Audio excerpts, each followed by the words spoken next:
దేవీ శరన్నవరాత్రి ఉత్సవాల్లో భాగంగా పలు ప్రముఖ ఆలయాలు భక్తులతో కిటకిటలాడుతున్నాయి. స్థానిక నవశక్తి దుర్గామాత ఆలయంలో గురువారం భక్తుల సందడి కనిపించింది. వేకోజాము నుండే ప్రత్యేక పూజలతో అమ్మవారిని కొలిచారు. ప్రధాన అర్చకులు శ్రీ కిషన్ మహారాజ్ నేతృత్వంలో పూజాది కార్యక్రమాలను భక్తి శ్రద్ధల నడుమ నిర్వహించారు. పెద్ద సంఖ్యలో హాజరైన భక్తులు తమ మొక్కులను తీర్చుకున్నారు. భారీ ఎత్తున భక్తులు భవానీ దీక్షలు సైతం స్వీకరించి ఆలయంలో ప్రత్యేక పూజలతో అమ్మవారిని ఆరాధించారు.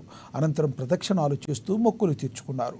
శరన్నవరాత్రుల దృష్ట్యా 9 రోజుల పాటు భక్తులు కఠిన ఉపవాస దీక్షలను ఆచరించనున్నారు.